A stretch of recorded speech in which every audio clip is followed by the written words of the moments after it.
Pernahkah kamu merasa dunia seolah runtuh? Doa-doamu terasa menggantung di langit tanpa jawaban, dan kamu merasa benar-benar sendirian. Tunggu sebentar. Tarik napas dalam-dalam. Mungkin itu bukan hukuman, tapi cara Allah sedang berbisik kepadamu untuk kembali ke pelukannya. Assalamualaikum sahabat cerita ilmu. Senang sekali bisa kembali menemani ruang dengar dan ruang hati teman-teman semua. Di sini, kita akan belajar bersama, menyelami hikmah dan mencari ketenangan di tengah bisingnya dunia. Semoga video kali ini bisa menjadi pelipur lara bagi kamu yang sedang lelah. Sebelum kita lanjut, yuk dukung channel ini dengan klik tombol like, tuliskan subscribe, dan nyalakan loncengnya, agar kita bisa terus berbagi kebaikan. Jangan lupa share video ini ke orang-orang tersayang yang mungkin sedang butuh penguatan hari ini. Teman-teman, jika saat ini ada hajat atau beban yang sedang menghimpit, yuk tuliskan doa terbaikmu di kolom komentar. Mari kita saling mengaminkan doa satu sama lain. Siapa tahu, salah satu lisan di antara kita adalah lisan yang doanya menembus langit. Sahabatku yang sedang lelah, pernahkah kamu terbangun di suatu pagi, menatap langit-langit kamar, dan merasakan beban yang begitu berat menghimpit dadamu, bahkan sebelum kamu mulai melangkah?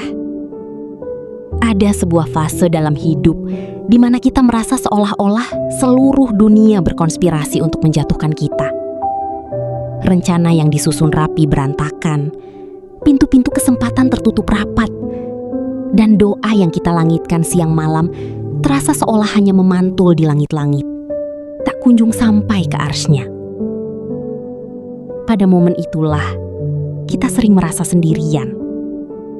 Kita merasa menjadi orang paling malang di muka bumi. Namun, mari kita berhenti sejenak. Tarik napasmu dalam-dalam. Rasakan udara yang masuk ke paru-parumu. Tahukah kamu, di titik paling rendah itu, saat kamu merasa tak punya siapa-siapa, Allah sebenarnya sedang bekerja dengan cara yang paling rahasia. Titik terendah bukan berarti akhir dari segalanya. Justru, titik terendah seringkali adalah tanah yang subur, tempat kesadaran mulai tumbuh. Ibarat sebuah bola bekel, ia harus menyentuh lantai yang paling keras untuk bisa memantul lebih tinggi. Jika saat ini kamu merasa sedang dihempaskan ke lantai kehidupan, ketahuilah bahwa Allah sedang menyiapkan momentum untukmu melompat lebih tinggi dari sebelumnya. Lihatlah sekelilingmu. Meski hatimu hancur, Allah tidak membiarkan paru-parumu berhenti bekerja. Meski matamu basah oleh air mata, Allah tidak mencabut nikmat penglihatanmu. Allah masih memberimu hari esok. Ini adalah bukti otentik bahwa Dia belum selesai denganmu. Dia masih menginginkanmu ada di sini. Dan mungkin, rasa sakit yang kamu rasakan saat ini bukanlah sebuah hukuman atas dosa-dosamu. Mungkin, itu adalah sebuah undangan eksklusif. Sebuah panggilan rindu dari Sang Pencipta yang ingin kamu kembali bersujud, kembali bercerita, dan kembali menggantungkan harapan hanya kepadanya. Dalam Al-Quran surah Az-Zumar ayat 53, Allah berfirman, "Katakanlah, hai hamba-hambaku yang melampaui batas terhadap diri mereka sendiri, janganlah kamu berputus asa dari rahmat Allah." Perhatikan kalimatnya, sahabatku. Allah memanggil kita dengan sebutan hambaku, sebuah sapaan yang penuh cinta meskipun kita sedang dalam keadaan hancur atau penuh salah. Maka, jangan pernah menganggap titik terendahmu sebagai lubang kubur bagi masa depanmu. Anggaplah ia sebagai rahim, tempat kamu sedang dibentuk kembali menjadi pribadi yang baru, yang lebih kuat dan lebih dekat dengannya. Seringkali kita mengeluh bahwa hidup ini terlalu berat. Kita mengadu kepada manusia, kita tumpahkan kekesalan di media sosial, kita katakan bahwa takdir tidak adil. Tapi, pernahkah kita bertanya ke dalam diri, apakah hidup yang berat? Atau hati kita yang kehilangan kemampuannya untuk bersyukur?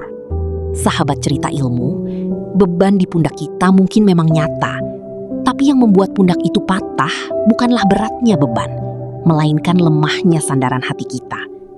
Kita menjadi sangat lelah karena kita terlalu fokus pada apa yang belum kita genggam. Kita terobsesi pada pintu yang tertutup hingga kita tidak sadar bahwa ada 10 jendela yang Allah buka lebar-lebar di samping kita. Kita lupa bahwa setiap tarikan napas kita adalah mukjizat yang tak ternilai harganya. Kita lupa melihat kesehatan yang masih kita miliki, keluarga yang mungkin masih menanti kepulangan kita, atau sekedar segelas air yang bisa kita teguk dengan nikmat. Pikiran kita sendirilah yang seringkali menjadi penjara. Kita membandingkan hidup kita yang penuh proses dengan hidup orang lain yang hanya kita lihat hasilnya. Akhirnya, rasa iri dan rasa kurang itu membakar habis energi kita. Ingatlah kembali masa-masamu beberapa tahun yang lalu. Ingatlah saat kamu menangis meminta suatu pekerjaan, meminta seorang jodoh, atau meminta kesembuhan. Bukankah posisi yang kamu jalani saat ini, yang mungkin sekarang kamu keluhkan, adalah posisi yang dulu pernah kamu minta dalam doa-doamu yang paling khusyuk? Allah sudah mengabulkan doamu. Namun manusia memang tempatnya lupa. Setelah mendapatkan apa yang diinginkan, kita lupa berterima kasih dan justru mencari alasan baru untuk merasa kurang. Padahal, kunci ketenangan itu sederhana. Cukupkanlah dirimu dengan apa yang Allah beri, maka kamu akan menjadi orang paling kaya. Rasulullah Shallallahu Alaihi Wasallam mengingatkan kita untuk melihat ke bawah dalam urusan dunia, agar kita tidak meremehkan nikmat Allah. Saat kita mulai belajar mensyukuri hal-hal kecil, secara ajaib, beban yang besar terasa lebih ringan. Bukan karena bebannya berkurang secara fisik, tapi karena kapasitas hati kita yang diperluas oleh Allah. Poin ketiga ini mungkin yang paling sulit diterima oleh logika manusia kita. Bahwa Allah tidak pernah mengambil sesuatu tanpa menyiapkan ganti yang lebih baik. Kita sering menangis saat sebuah rencana gagal. Kita merasa dunia berakhir saat seseorang yang kita cintai pergi, atau saat posisi yang kita incar justru jatuh ke tangan orang lain. Kita merasa Allah tidak adil. Kita menggenggam erat-erat apa yang kita miliki, seolah-olah itu milik kita selamanya. Padahal kita hanyalah pengelola, bukan pemilik. Bayangkan seorang anak kecil yang sedang memegang sebuah mainan tua yang rusak. Sang ayah ingin mengambil mainan itu untuk digantikan dengan mainan baru yang jauh lebih indah dan mahal. Namun, karena si anak tidak tahu rencana ayahnya, dia menangis menjerit-jerit, memeluk mainan rusaknya erat-erat dan menganggap ayahnya jahat. Itulah gambaran kita di hadapan Allah. Allah seringkali mematahkan rencana-rencana kita karena Dia tahu rencana itu akan mencelakakan kita di masa depan. Allah menjauhkan kita dari seseorang karena Dia mendengar percakapan yang tidak kita dengar. Allah menutup sebuah pintu rezeki karena Dia ingin kita berpindah ke pintu lain yang lebih berkah. Ketika Allah mengosongkan tanganmu, itu bukan karena Dia ingin kamu menderita. Dia sedang membersihkan tanganmu dari debu-debu dunia agar tangan itu siap menerima pemberiannya yang lebih suci. Dia ingin kamu berhenti menggenggam dunia dengan begitu rakus agar kamu punya ruang untuk menggenggam hidayahnya. Dalam sebuah hadis, Rasulullah bersabda bahwa tidaklah seorang muslim ditimpa keletihan, penyakit, kesedihan, bahkan duri yang menusuknya, melainkan Allah akan menghapuskan dosa-dosanya. Kehilangan adalah cara Allah membersihkan kita. Kehilangan adalah cara Allah mengingatkan bahwa dunia ini fana dan hanya Dia yang kekal. Jadi, jika hari ini ada yang pergi darimu, ucapkanlah, Inna lillahi wa inna ilaihi roji'un. Sesungguhnya semua milik Allah dan akan kembali padanya. Dan percayalah, ganti dari Allah tidak selalu berbentuk materi yang sama, tapi seringkali berupa ketenangan hati yang tak bisa dibeli dengan apapun. Sahabat, banyak orang mengira bahwa syukur adalah ekspresi kegembiraan setelah mendapatkan nikmat. Itu tidak salah, tapi itu adalah level syukur yang paling dasar. Syukur yang sejati, syukur yang akan mengubah hidupmu, adalah syukur yang lahir di tengah kekurangan. Syukur yang muncul di sela-sela air mata. Syukur bukan menunggu hidup menjadi mudah baru kita tersenyum.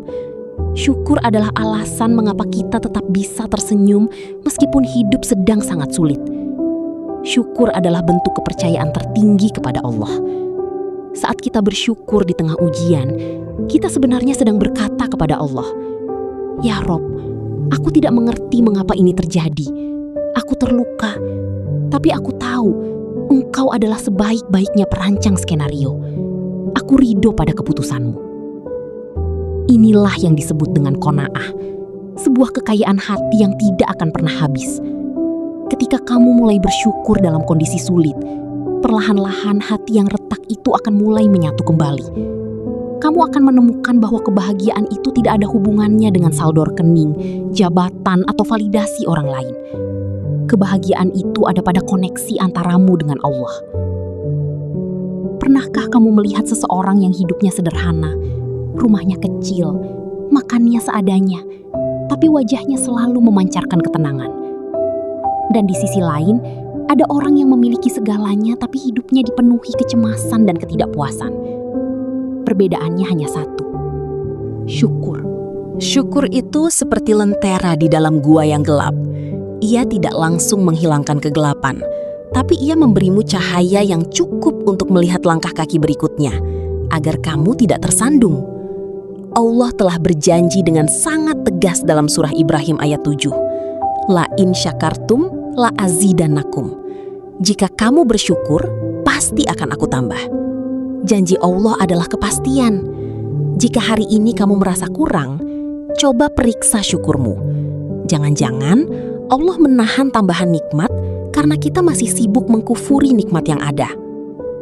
Mari kita belajar menjadi hamba yang pandai berterima kasih. Terima kasih untuk mata yang bisa membaca narasi ini. Terima kasih untuk telinga yang bisa mendengar nasihat ini.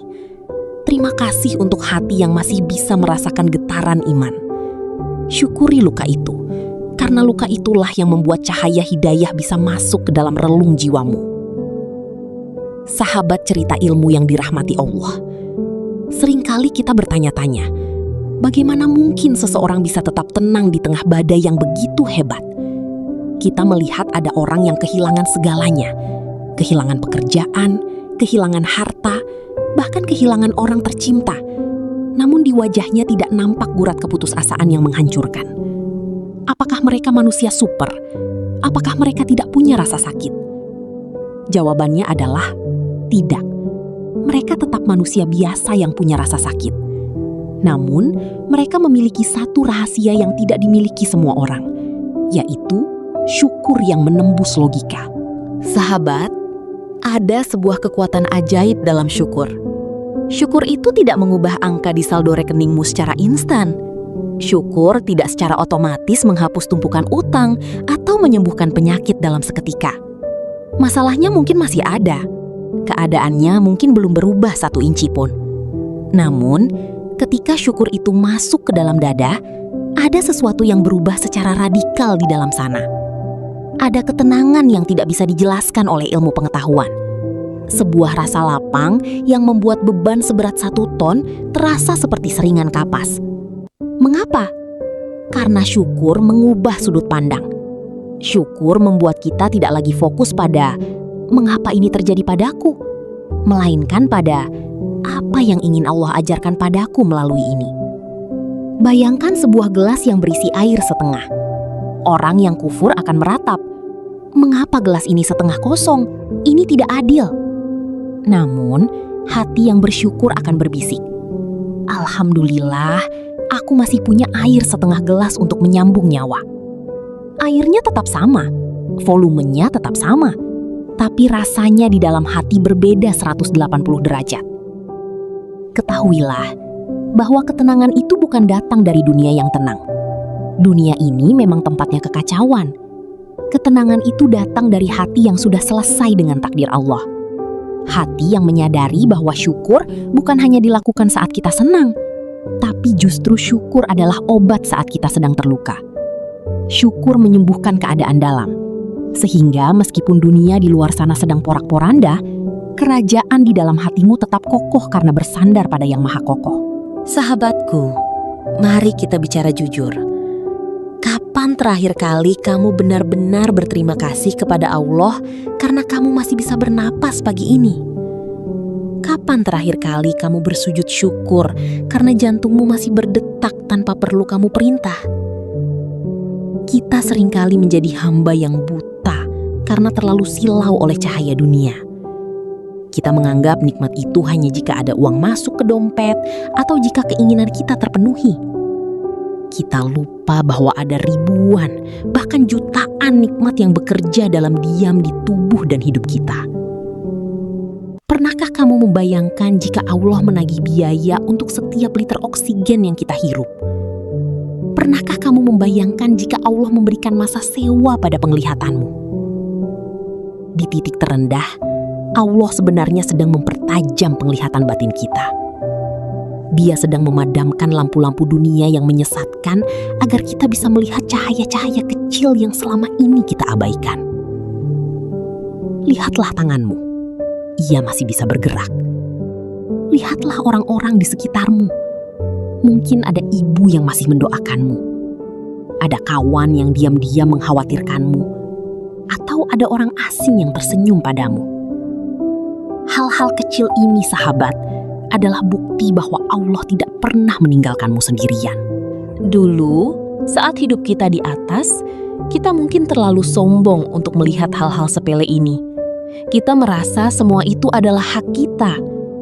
Namun kini, di tengah kekurangan, kita mulai sadar bahwa setetes air pun adalah mukjizat. Tidur yang nyenyak tanpa gangguan pikiran adalah kemewahan. Kemampuan untuk bangkit dari tempat tidur tanpa rasa sakit adalah anugerah yang luar biasa. Allah berfirman dalam Quran Surat Ar-Rahman yang diulang sebanyak 31 kali. Maka nikmat Tuhanmu yang manakah yang kamu dustakan? Pertanyaan ini bukan sekedar kalimat, tapi tamparan lembut bagi hati kita yang sering lupa. Allah ingin kita mulai membuka mata, bahwa di tengah badai sekalipun, Allah masih menebarkan bunga-bunga nikmat di jalanan yang kita lalui. Tugas kita hanya satu, berhenti mengeluh dan mulailah melihat. Sampailah kita pada sebuah kesadaran besar, bahwa hidup ini bukan tentang memiliki segalanya, tapi tentang menyadari bahwa apa yang kita miliki sekarang sudah cukup. Dunia ini diciptakan dengan sifat yang tidak akan pernah memuaskan. Jika kamu mengejar dunia karena ingin merasa penuh, kamu akan terus merasa lapar. Nafsu manusia laksana meminum air laut. Semakin diminum, semakin haus. Kita mengejar jabatan karena pikir itu puncak kebahagiaan. Setelah dapat, kita ingin yang lebih tinggi. Kita mengejar harta karena pikir itu jaminan tenang. Setelah kaya, kita justru gelisah takut kehilangan. Sahabat cerita ilmu, dunia tidak pernah menjanjikan kesempurnaan. Tidak akan ada hari di mana semua masalahmu selesai total secara permanen. Tapi Allah menjanjikan sesuatu yang jauh lebih indah, yaitu kecukupan. Kecukupan untuk apa? Cukup untuk bertahan hidup hari ini. Cukup untuk belajar menjadi manusia yang lebih baik. Cukup untuk kembali berdiri meskipun lutut gemetar. Dan yang paling penting, cukup untuk menemukan makna mengapa kita ada di bumi ini. Kita tidak perlu memiliki seluruh isi dunia untuk bisa bersujud dengan khusyuk. Kita tidak perlu menjadi yang paling hebat untuk bisa dicintai oleh Allah. Justru, seringkali Allah mencabut kelebihan-kelebihan kita agar kita sadar bahwa kita ini lemah dan hanya Dia yang maha kaya. Ingatlah, standar kesuksesan di mata Allah bukan tentang seberapa banyak yang kamu kumpulkan, tapi seberapa banyak yang kamu syukuri. Seberapa besar ridho yang kamu miliki terhadap pembagiannya. Jika hari ini Allah hanya memberimu cukup untuk makan dan berteduh, maka itulah yang terbaik untukmu saat ini. Mungkin jika Allah memberimu lebih, kamu akan lupa jalan pulang menuju rumahnya. Kesadaran ini adalah kemerdekaan yang sesungguhnya. Merdeka dari ekspektasi manusia. Merdeka dari tuntutan dunia yang melelahkan. Kita mulai paham bahwa hidup indah bukan ketika semua keinginan terpenuhi, tapi ketika hati menyadari bahwa memiliki Allah sudah lebih dari segalanya. Selama ada Allah di dalam hatimu, kamu tidak akan pernah benar-benar kehilangan apapun. Kamu sudah memiliki segalanya. Sahabat cerita ilmu yang saya cintai karena Allah, kita sampai pada sebuah fase yang paling krusial dalam perjalanan batin kita. Pernahkah kamu merasa hatimu seperti tanah kering yang sudah bertahun-tahun tidak tersiram hujan? Keras, retak, dan seolah tidak ada lagi tanda-tanda kehidupan di sana. Kamu menjalani hari-hari seperti robot, bangun, bekerja, lelah, lalu tidur. Namun jiwamu terasa kosong. Kamu merasa hampir mati di dalam, meski ragamu masih berjalan di muka bumi. Dalam kondisi kematian rasa ini, banyak dari kita mencari pelarian. Kita mengira hiburan, belanja, atau validasi orang lain bisa menghidupkan kembali kegembiraan itu. Namun nyatanya, itu semua hanya perban sementara untuk luka yang sangat dalam. Hanya ada satu hal yang bisa menghidupkan kembali hati yang hampir mati itu. Cahaya syukur. Syukur adalah air kehidupan bagi jiwa. Perlahan, saat kita mulai memaksa bibir ini untuk mengucap alhamdulillah atas hal-hal yang paling pahit sekalipun, hati yang dulu gelap mulai melihat seberkas cahaya. Perubahan ini tidak terjadi karena hidupmu tiba-tiba menjadi gampang. Tidak. Langit mungkin masih mendung. Badai mungkin belum sepenuhnya berlalu. Namun hati yang bersyukur tidak lagi melawan takdir. Inilah kunci rahasianya. Penerimaan. Hati yang mati adalah hati yang terus-menerus bertengkar dengan keputusan Allah. Hati yang selalu bertanya, kenapa aku? Kenapa sekarang? Namun ketika syukur datang, ia membawa serta pasukan keikhlasan. Ia mulai menerima, ia mulai percaya bahwa Allah tidak mungkin bertujuan jahat pada hambanya. Ia mulai berserah. Dan di saat kita berhenti melawan arus takdir, disitulah kedamaian yang luar biasa ditemukan. Hati yang tadinya keras mulai melunak, yang tadinya gelap mulai terang, dan yang tadinya mati kini mulai berdenyut kembali dengan harapan baru. Sahabatku, kita seringkali memiliki definisi yang salah tentang hidup yang indah. Kita mengira hidup indah adalah hidup tanpa masalah, hidup di mana semua keinginan terpenuhi seketika, hidup yang seperti di negeri dongeng. Padahal, keindahan yang hakiki bukanlah tentang kesempurnaan keadaan, melainkan tentang kehadiran. Bayangkan seorang anak kecil yang tersesat di tengah keramaian pasar yang gelap dan menakutkan. Dia menangis ketakutan. Namun, begitu tangannya digandeng erat oleh ibunya, meskipun pasar itu masih gelap dan ramai, ketakutannya hilang. Mengapa? Karena ibunya ada di sana. Begitulah hidup kita. Hidup ini menjadi indah bukan ketika beban kita diangkat, tapi ketika kita menyadari bahwa di tengah beban itu, Allah masih ada. Allah tidak pernah meninggalkan posnya. Dia tidak pernah tertidur, dia tidak pernah lengah. Kita mengerti sekarang bahwa hidup indah bukan ketika semua doa dijawab ya, tapi ketika hati menyadari bahwa bahkan di tengah luka yang paling perih dan kekurangan yang paling menyesakan, Allah masih menjaga kita. Dia masih memberi kita napas secara cuma-cuma. Dia masih memberi kita kesempatan untuk bertaubat. Dia masih memberi kita waktu untuk memperbaiki diri. Selama Allah masih bersama kita, hidup ini tidak akan pernah benar-benar hancur. Kerusakan yang kita alami di dunia hanyalah renovasi jiwa agar kita lebih pantas menghuni surganya kelak. Luka-luka itu adalah cara Allah mengajarkan kita cara bersyukur yang paling jujur. Sebab bersyukur saat bahagia itu biasa, tapi bersyukur saat terluka adalah bukti cinta yang luar biasa. Sahabat, perjalanan kita hari ini adalah tentang sebuah kata bernama kesempatan. Berapa banyak orang yang hari ini sudah berada di bawah tanah, yang berteriak ingin kembali ke dunia hanya untuk mengucapkan satu kali subhanallah. Sedangkan kita masih di sini. Kita masih memiliki detak jantung yang sama. Ini bukan sekadar kebetulan biologis. Ini adalah pesan cinta dari Allah. Hambaku, aku masih memberimu waktu. Jangan sia-siakan sisa napasmu untuk meratapi masa lalu yang tidak bisa diubah. Jangan habiskan energimu untuk mencemaskan masa depan yang belum tentu terjadi. Hiduplah di hari ini dengan penuh kesyukuran. Gunakan setiap tarikan napasmu untuk menjadi lebih dekat dengannya. Hidup ini memang sedang mengajarkan kita cara bersyukur. Kadang lewat tawa, seringkali lewat air mata. Namun percayalah, tidak ada satupun tetes air mata yang jatuh karena Allah, melainkan akan Allah ganti dengan sungai-sungai kebahagiaan di akhirat kelak. Selama kamu masih memiliki Allah, kamu memiliki segalanya. Jangan pernah merasa miskin jika kamu masih bisa bersujud. Jangan pernah merasa lemah jika kamu masih bisa berdoa. Karena pemilik alam semesta ini adalah pelindungmu. Sahabat cerita ilmu yang luar biasa. Kita telah sampai di penghujung renungan kita hari ini.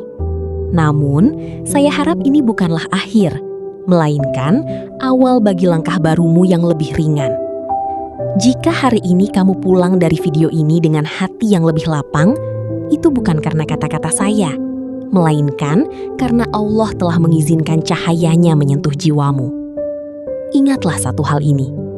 Kamu kuat bukan karena kamu hebat, tapi karena ada Allah yang menguatkanmu. Jangan menyerah pada keadaan. Jangan biarkan duniamu gelap hanya karena satu pintu tertutup. Tersenyumlah pada takdir, karena Allah sedang merajut sesuatu yang indah untukmu di balik tirai rahasianya. Terima kasih telah meluangkan waktu berharga kalian untuk belajar bersama di channel ini. Jika video ini menyentuh hatimu, biarkan ia juga menyentuh hati orang lain dengan cara membagikannya. Mari kita tutup dengan satu janji pada diri sendiri, bahwa mulai detik ini kita akan berhenti menghitung apa yang hilang dan mulai mencintai apa yang masih ada.